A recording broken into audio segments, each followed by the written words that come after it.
Alright. Let's see if we can figure out what we're doing.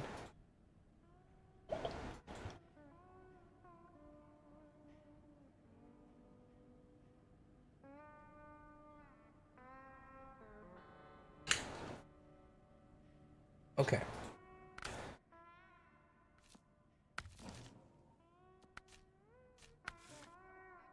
Cargo Apocalypse 2.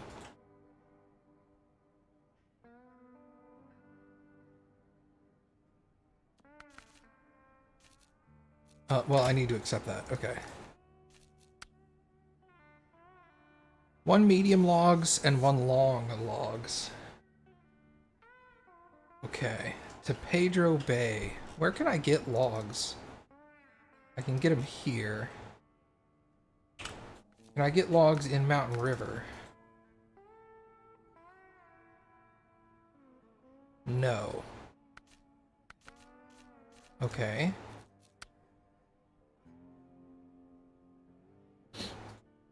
Hey Baka, how are you?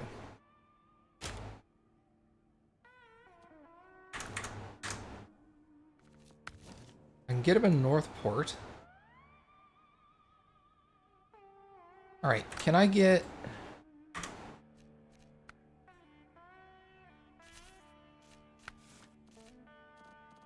Log carrier front, that's for long logs.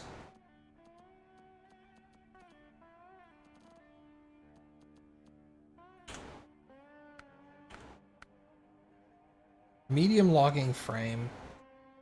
Can you... Is there a long trailer for long logs?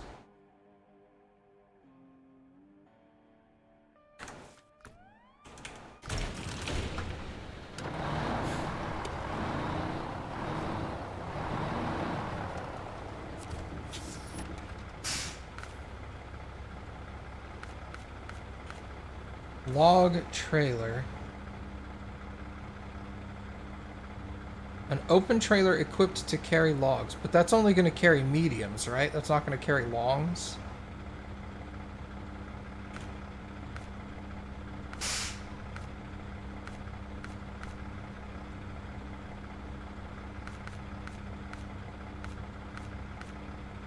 Alright.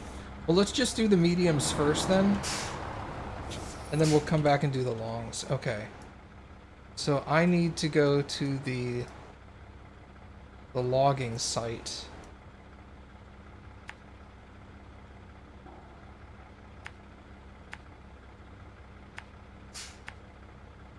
Go up here. Over there. Okay, so we're gonna go get mediums. Hey Scroat, what's up, dude? You met a young bronze dragon and talked it into helping you at the docks.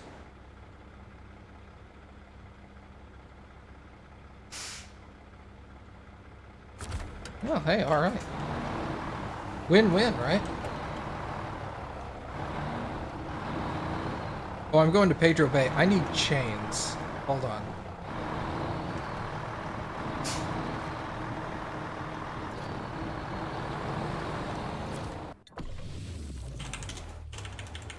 I need chains on my tires.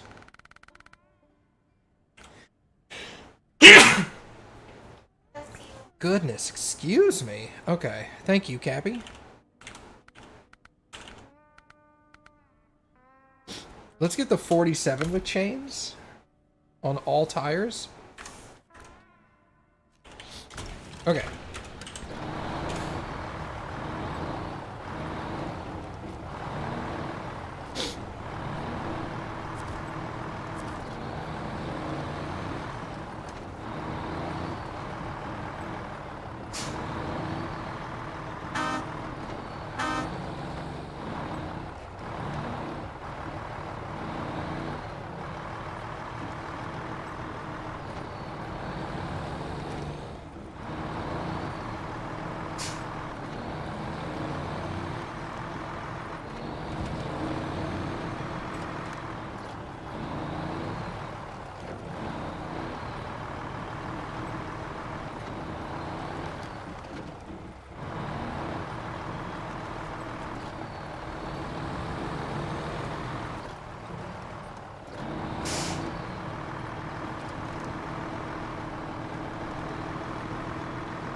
That's interesting. We did Dragon Heists too, but we never went to the docks.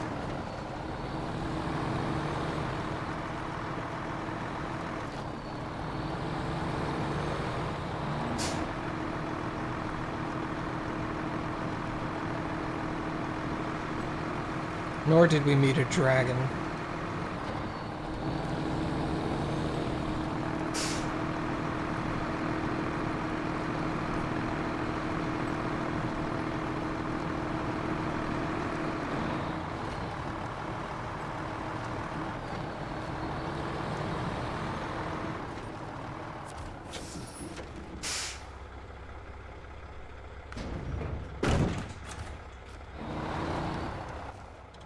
Okay, yes, okay. So, yeah, we did go to the docks then, but not for that reason.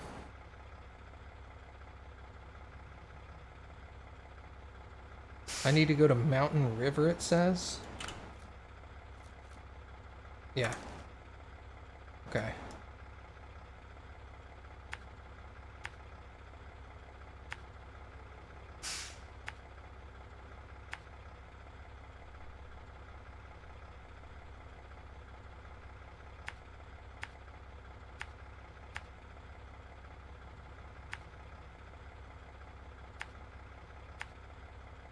Probably get gas. And then we'll come over here. Okay, we'll do that.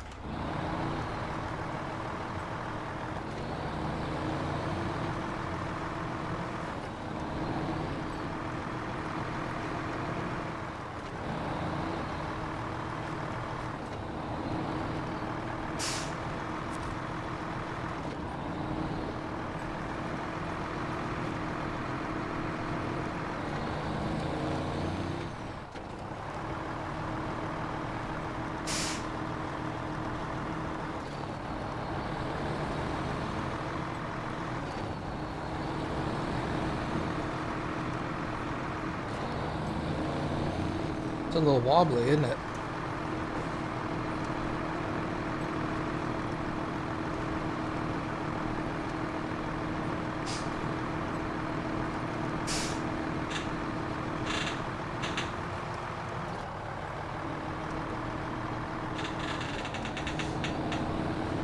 It feels a little unstable, but that's okay.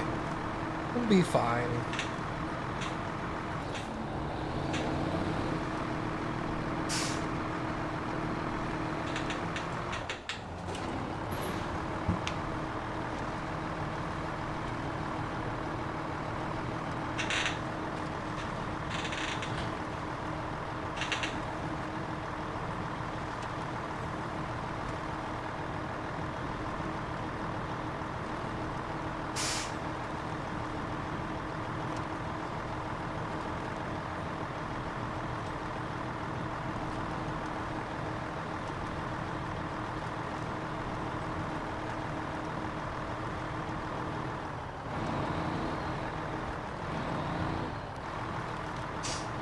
I think we rescheduled our next D&D session, and if you haven't seen yet, there should be a new event in the TTRPG channel.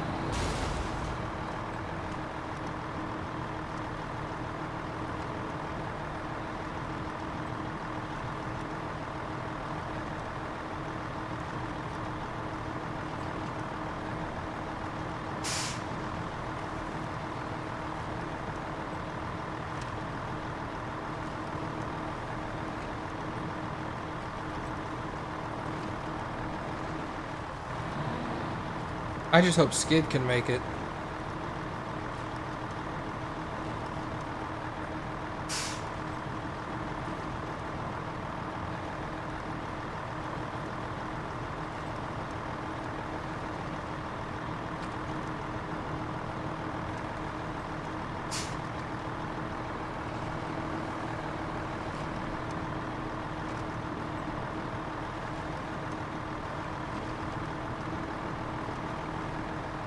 Wow. I did not expect that to go well.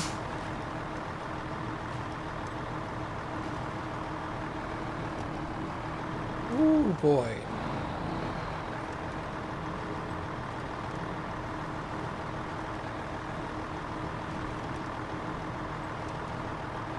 There is some diagonal driving going on now. Things are getting dicey. I might be a little top heavy. No. Couldn't be all the logs I'm carrying, that's for sure.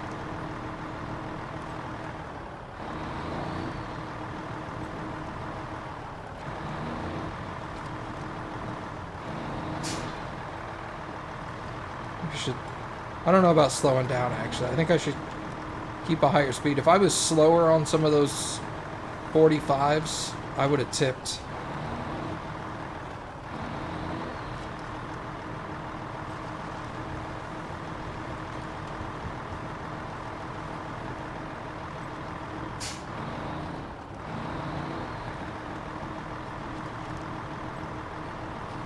And I gotta get on some solid roads here, dude. Holy crap.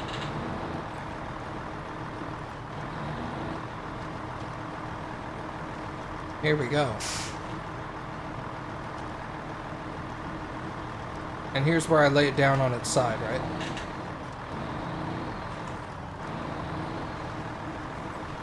Oh, Jesus. That was crazy.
Okay, stop bouncing.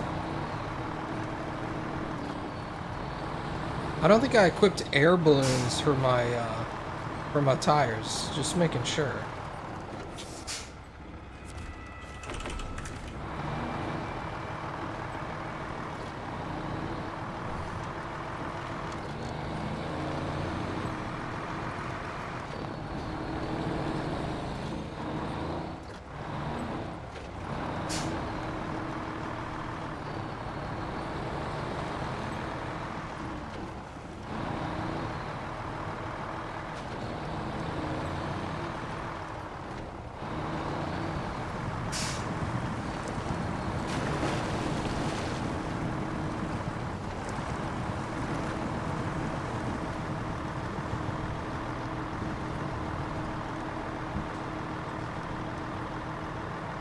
I'm like a weeble.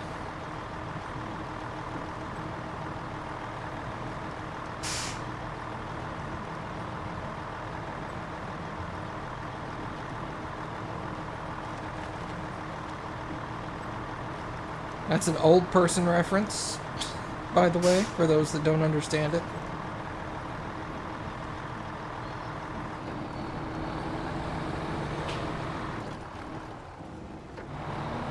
I'm sure Mom and Two Talon will get it.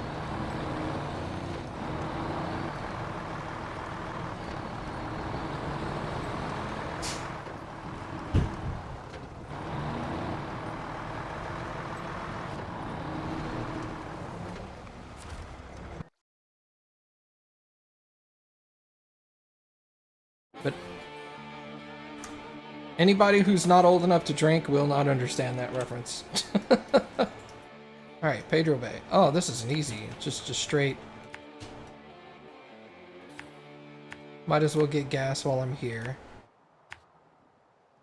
Because it's en route.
Welcome back, Baka.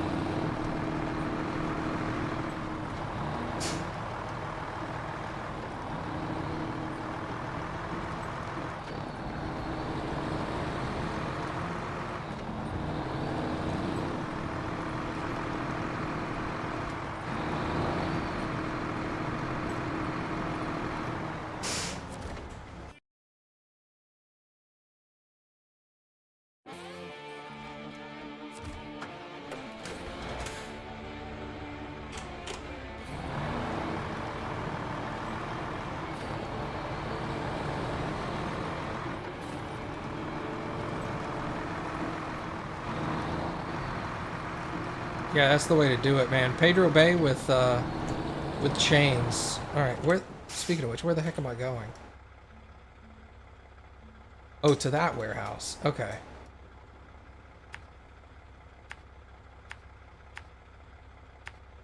And then I guess I can just follow this road. Okay, that's not so bad.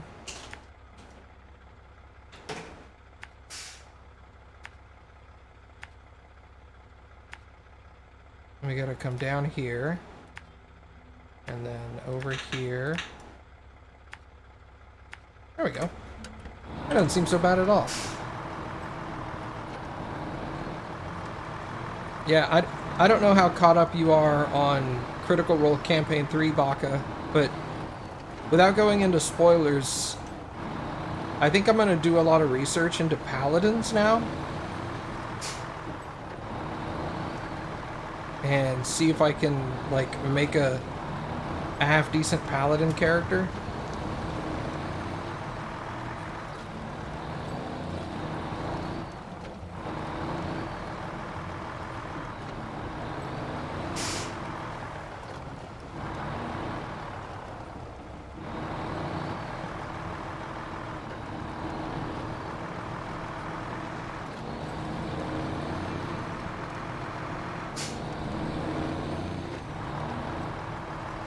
You need to watch the second half? Okay.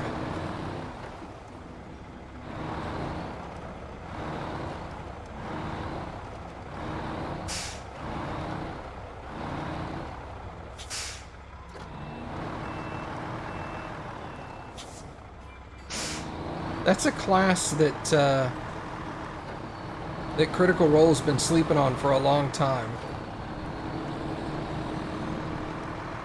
Nobody's actually played a paladin on Crit Role. And I think they realized that they've been missing out. Vax was not a paladin. Vax was a rogue who took a couple of levels.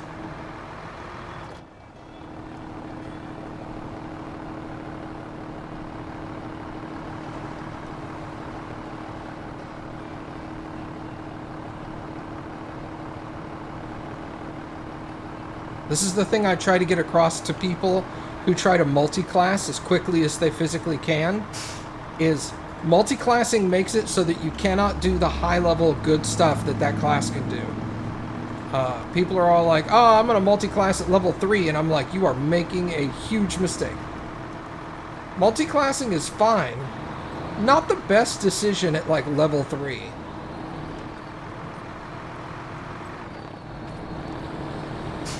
Because you're kind of hamstringing yourself for a while. You may get good later, but you're digging yourself into an early hole, generally speaking.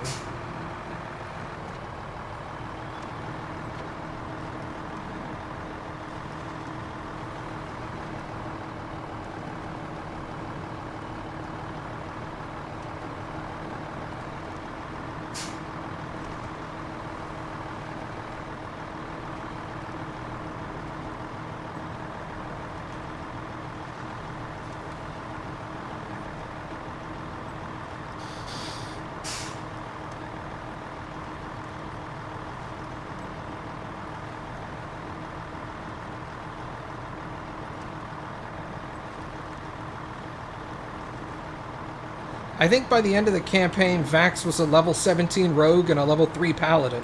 That is not a paladin.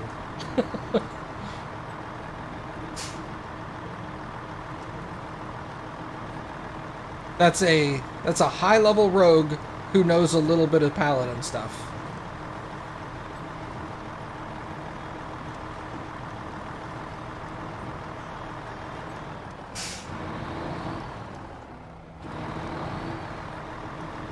Lady Kima and Archon were paladins. They're also not players. They're not crit roll people.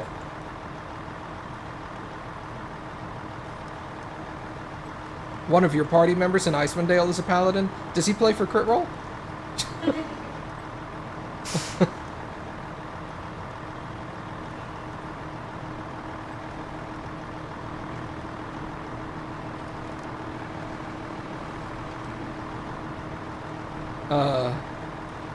But yeah, that's my point, is the core cast of Critical Role has not played a heavy use, like a primary use paladin.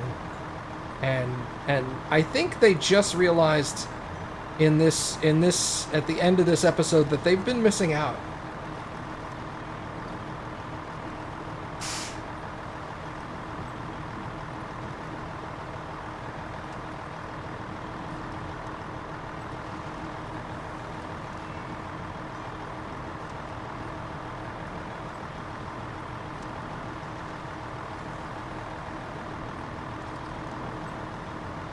I'd like to see Laura play a paladin.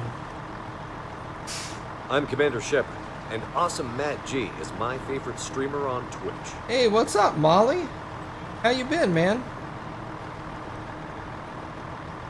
Long time no see. Laura's never played a melee character, so I'd like to see her play a melee character.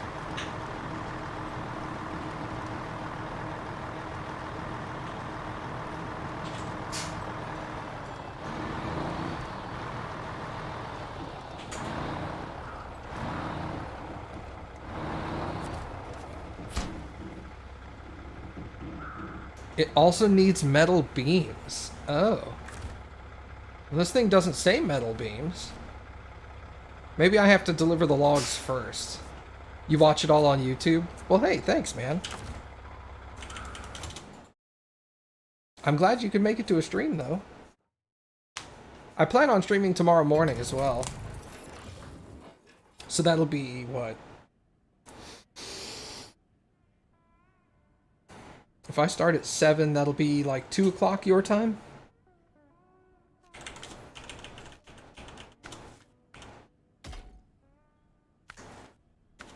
You can't put the log crane on and the front carrier, no. Okay.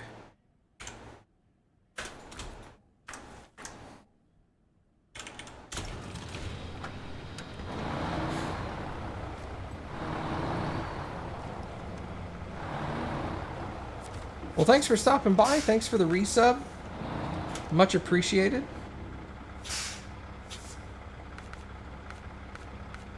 Log trailer? Wrong one. Log carrier rear. That's what I want. Okay. Oh, crap. Well, I went to a different one. Whoopsie. Alright, well, we'll come over here.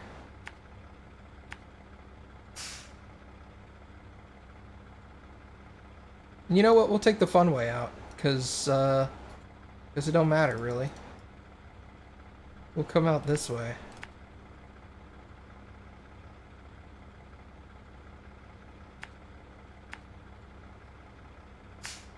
Doesn't look that difficult. You know, these are my...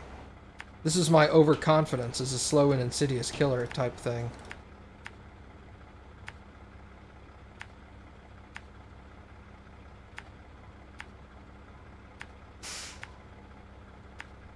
There we go. I'm gonna get stuck in there or something and have to eat my words. Okay, let's do that. Yeah, see you later, Molly. Have a good one. Like I said, thanks for stopping by. And maybe I'll see you tomorrow morning.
Maybe I won't do that. I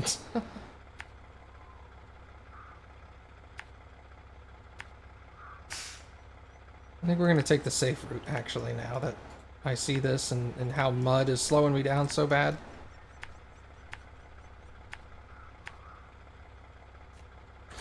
Alright.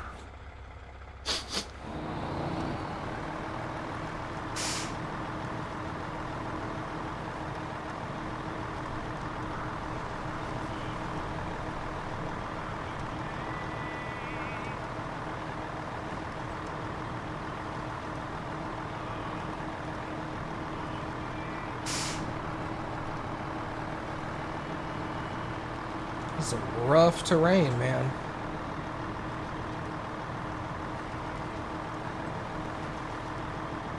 And this is with diff lock on.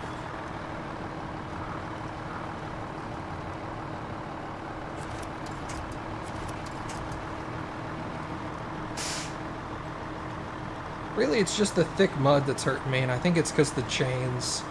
Because the chains will hold on to that thick mud.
Chains are very beneficial on these longer hauls, though, because if I take the right route, I'll deal with ice way more than I'll deal with mud.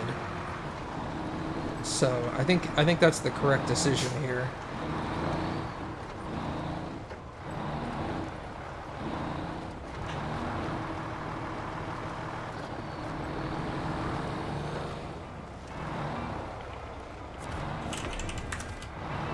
Okay.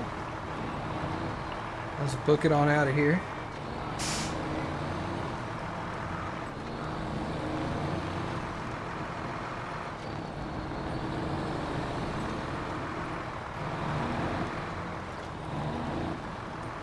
But yeah, I want to... Athos has got the D&D Beyond thing where I can use his books to create characters. So I think I'm going to go into his other campaign and make a paladin in there so that I can get like the specialty versions and whatnot.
That way I can check out the subclasses and the sub-races and all that good stuff. That'll be awesome.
Perfect.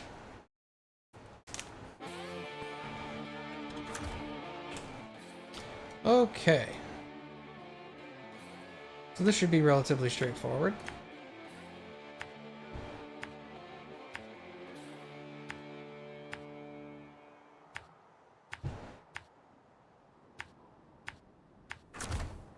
Okay.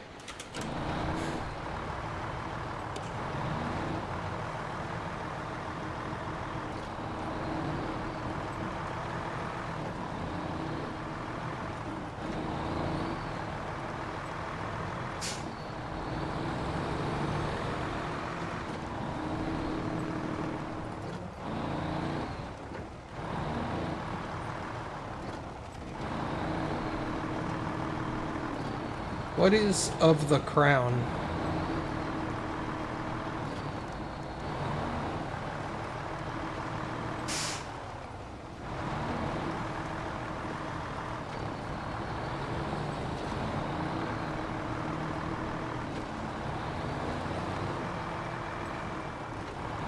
No.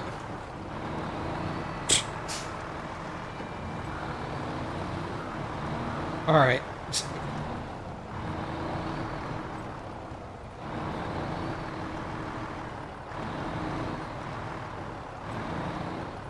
That's not what I meant.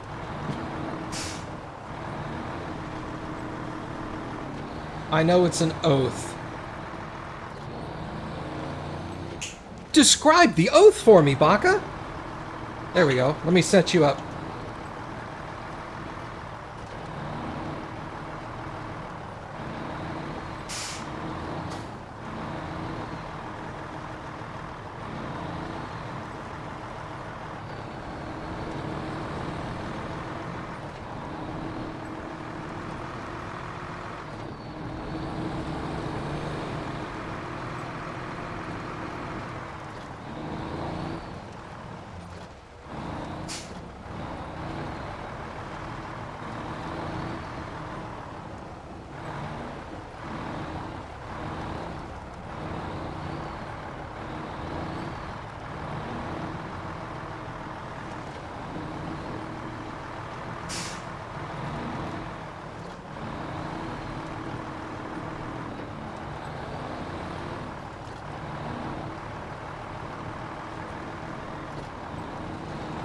Oh, okay. So you're a knight paladin or a something to that nature.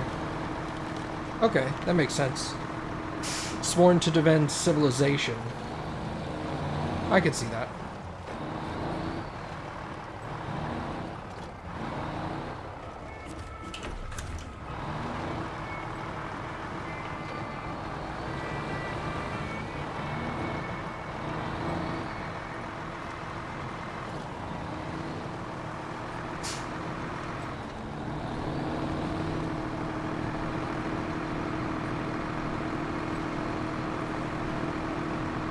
Let's see if Baka learned her lesson here.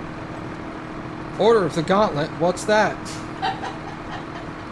Now let's see if she tells me a smart-ass answer or actually answers my question.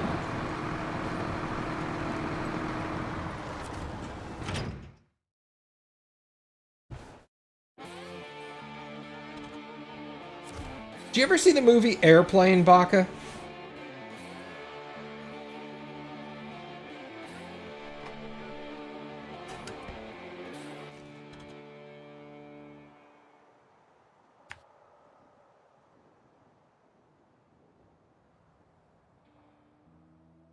Okay, you need to watch the movie Airplane.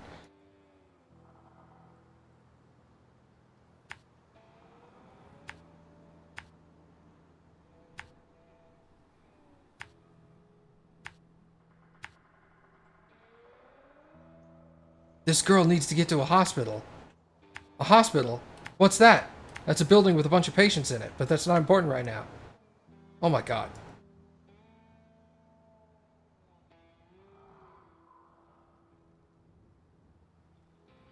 Okay, you're just giving me abilities now. That's cool. Abilities are fine.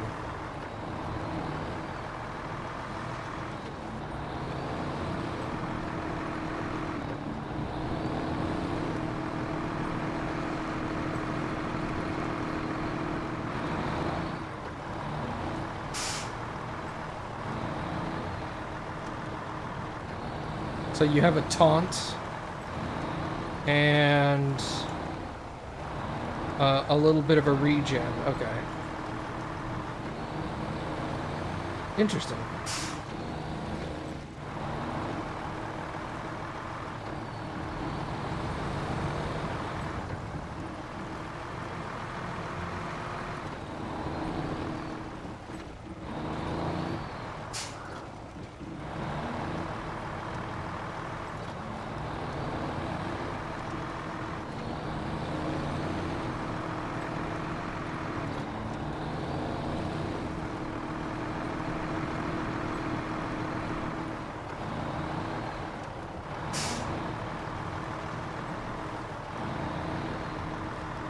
Isn't tough like doubling your Constitution modifier when rolling HP or something?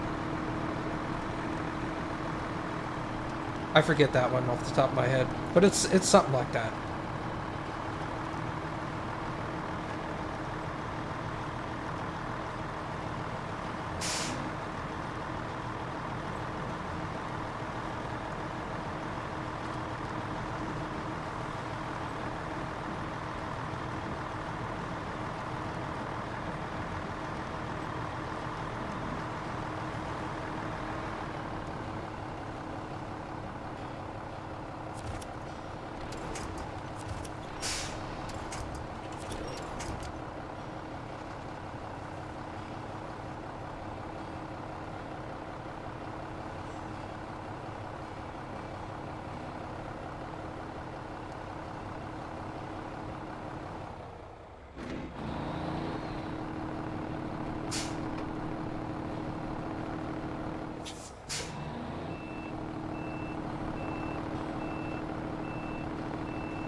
Having 20 AC is sick, isn't it?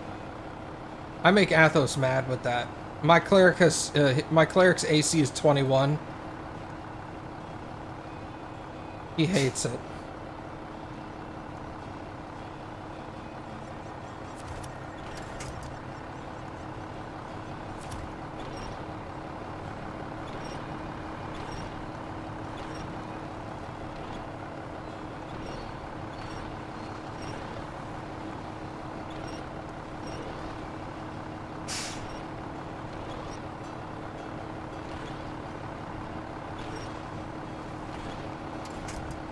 What I need to start doing though, when I'm playing, I found the problem with my high AC is he'll cast area of effect spells on me. So I need to get into melee range with enemies to help compensate some of that, because I normally stand back, but I need to not stand back. I need to get into the thick of it.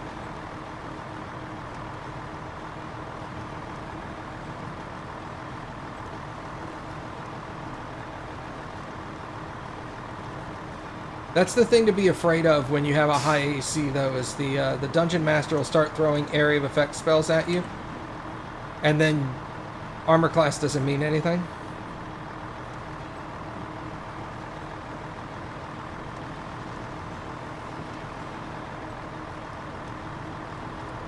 Hey Athos, what's up, man?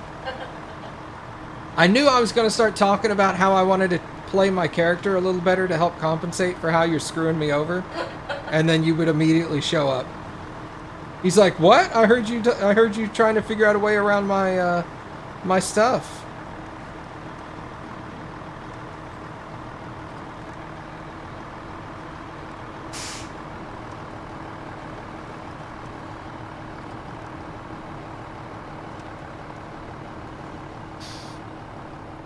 As soon as I started talking about it, Athel's like, "Hey guys, how are you doing? What's going on over here, huh?"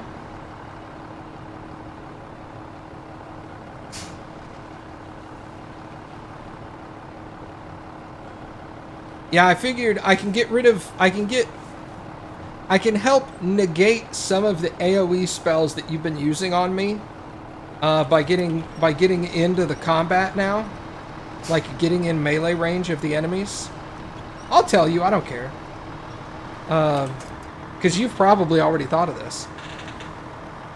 Because if I get into melee range with the enemies, they'll be less likely to do area of effects. It's not like the 0 chance, but they'll be less likely to do area of effect spells because of the higher likelihood of hitting their friends, who are also my enemies.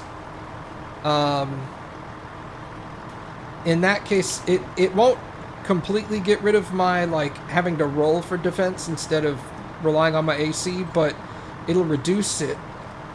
And then it'll kind of force the abilities that are more save based as opposed to AoE.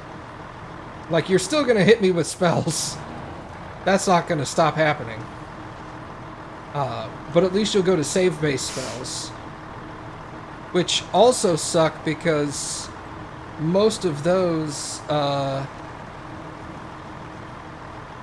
most of the save-based spells are half damage on a succeed. So it's not going to fix my problem, but it'll help. Yeah, like, we were... Exactly. It's like, it's what you should be doing in a D&D session. It's like, you know, I have a high AC. Really high. So, for the DM to compensate, he's like, spells.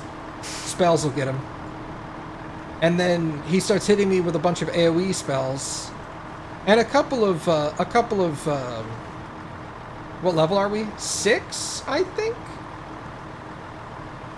6 or 7, I can't remember. I think it's 6. I think it's 7. Our proficiency bonus goes up. Everybody's proficiency goes up by 1. I think it's 7. So that'll also make saving throws a slightly higher likelihood, which will be nice. You know, because having saving throws at like 16, it's not the easiest thing to do. Because even if I roll a 16, it's still a failure. I have to beat it.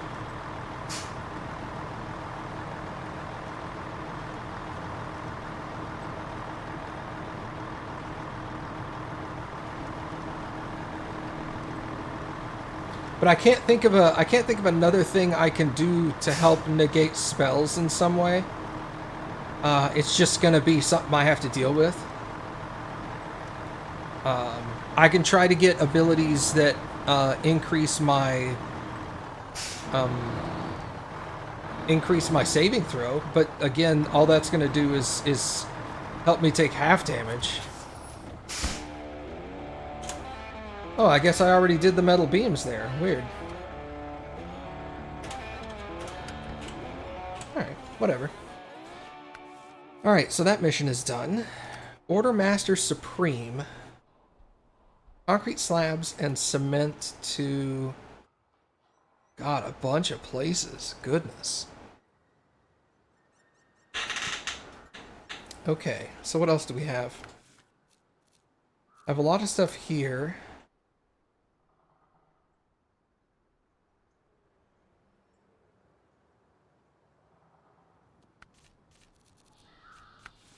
You love synaptic static. It's an intelligence saving throw. Ugh.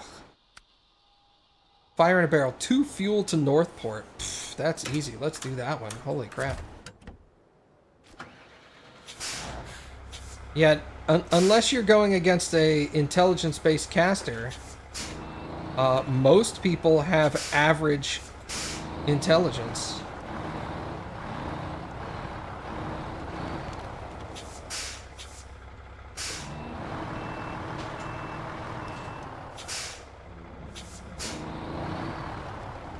So like wizards and bards are charisma.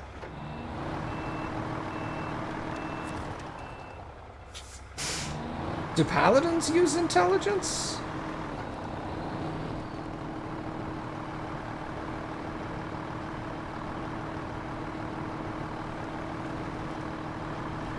Paladins don't use charisma?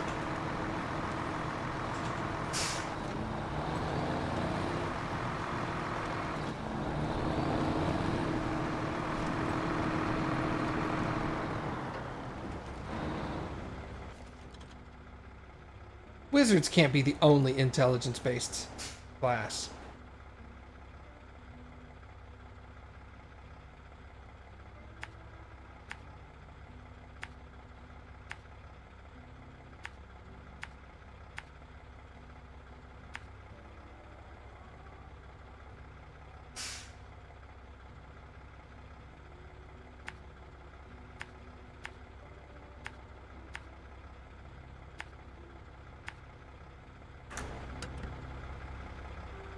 Warlock, Bard, and Sorcerer are charisma. Druid.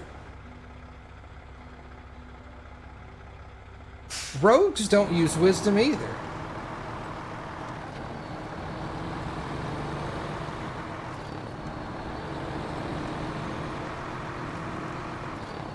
No. I'm not talking about skills. I'm talking about spell casting.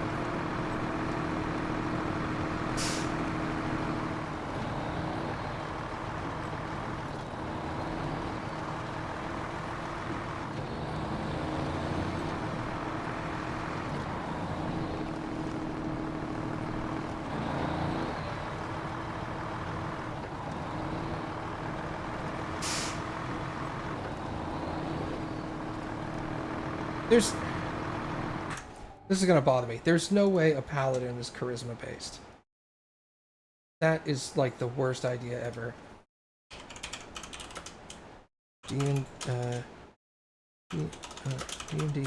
5e casting statistic.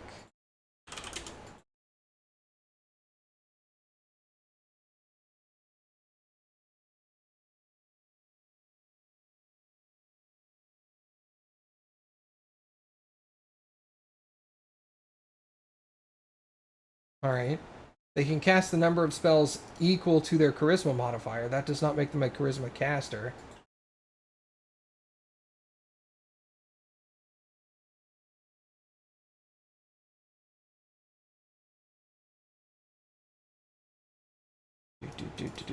Well, this is a terrible website.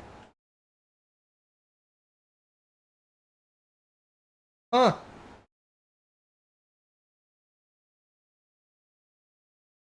Charisma is the spellcasting ability for paladins.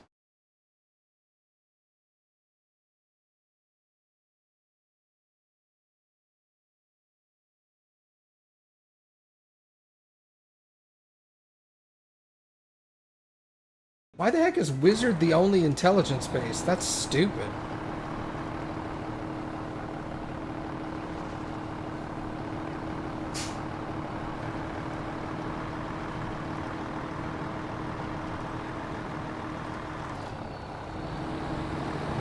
I would think paladins should be intelligence too.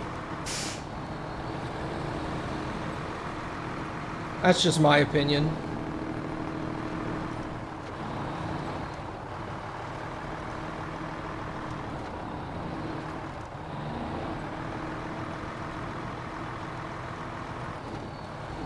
Sorcerer is charisma? Yeah, I would think that sorcerer... You know what's weird? Weird thought process here. With the background information on sorcerers, I think the sorcerer's spellcasting ability should be Constitution.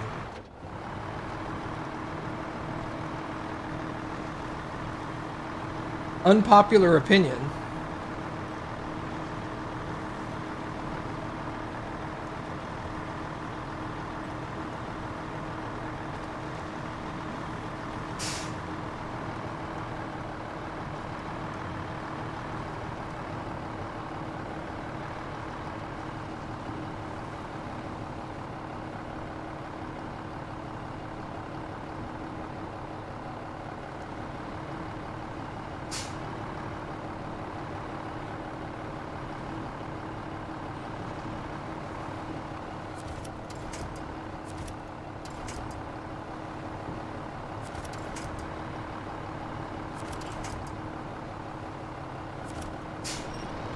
Warlock makes sense. Bard makes sense. I'm not saying charisma is a bad spellcasting modifier. I just think it doesn't make a whole lot of sense for paladins. It probably doesn't make the best sense for sorcerers either. Like the whole, hey, what's up, Chungo? The whole concept with sorcerers is they have some innate magic casting ability, but they don't want to learn it, and they don't want to, like, pray to a god, and they don't want to, they don't want to do, they don't want to, like, bind with nature or anything like that. So what they do is they force the magic that's innate in the world, they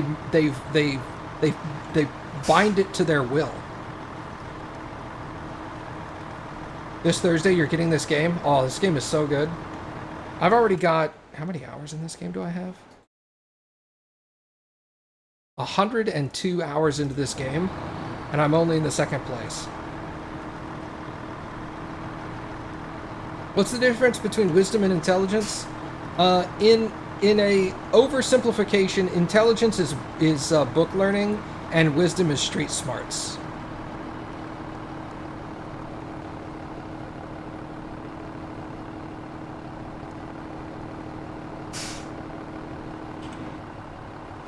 That's kind of a super simple way to describe it.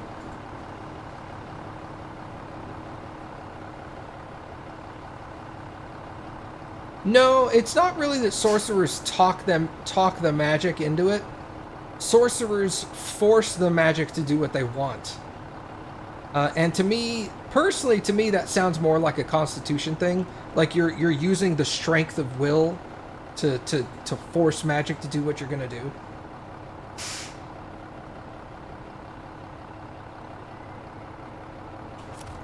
Oh, there's a tree right there. I could pull onto it. It's not like they pull magic aside and they're like, "Hey, magic, how you doing?" I think we'd work really well together. That's why I don't think charisma makes a whole lot of sense.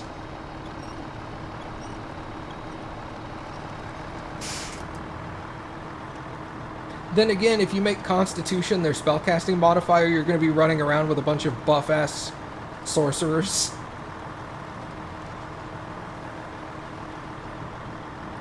So I can kind of understand why they didn't do it. But an easy solution to that would be to make the sorcerer... What's the sorcerer's hit die? You just make the sorcerer's hit die 1d4. As opposed to like 1d6 or 1d8 or whatever it is. It's a d6. Oh, okay. Yeah, you just change their hit die to a d4. And then you can say that... or you could even leave their hit die as a d6 and you just say that their constitution modifier...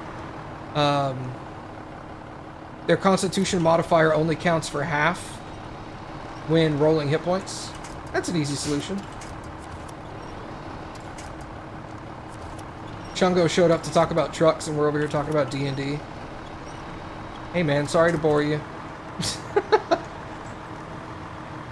But definitely. Full agree, get this game. It's amazing. I'm just a nerd in widely ranging areas.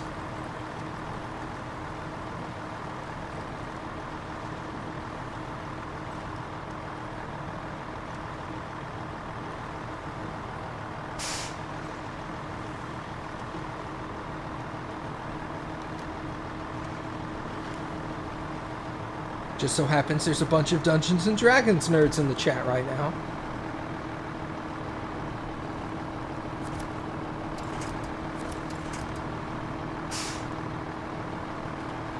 Artificer is intelligence-based. Aha! I need to actually...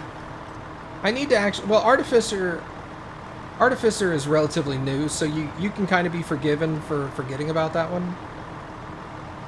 I need to sit down and actually look at Artificer and see if it's actually any good. It looks like it's mostly a buffing class, but I'm curious if you can make an Artificer, like, stuff other than buffs. Like, if you can be an actual standard spellcaster with it. Like, legitimately hold your own in a fight. Okay, customize. We're gonna go to the frame. Let's put that and that crane. No, Percy was not an artificer. Percy was a fighter and a gunslinger subclass. He used, I think his, you know how sometimes when you're making a character you can choose a job that they're good at? His job was tinker. Yeah, Tarion was an art. Well, you don't know who Tarion is, so that's a different character.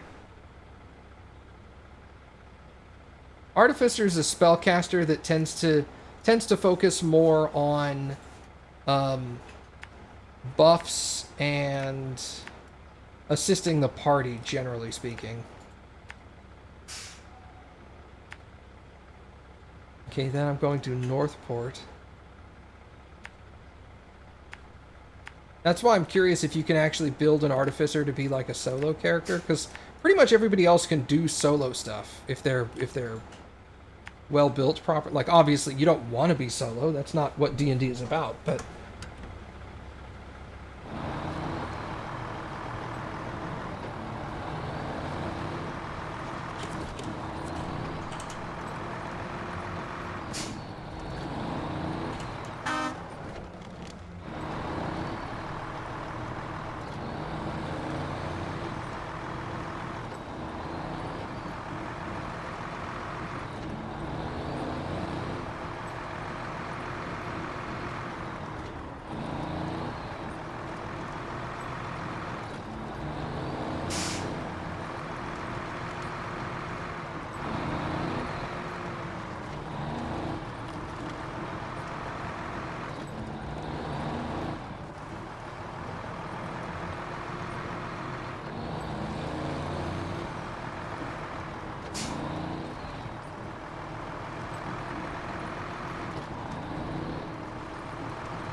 you're at episode 10? Okay.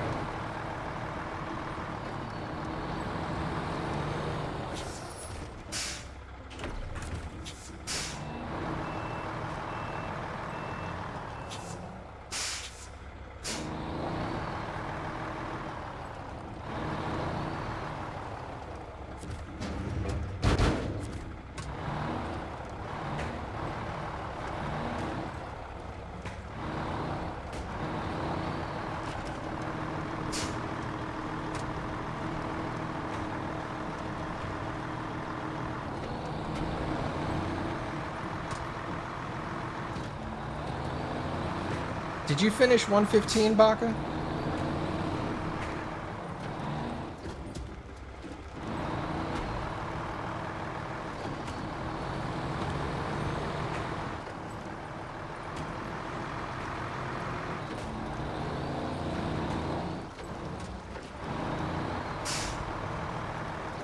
I asked you if you had finished 115.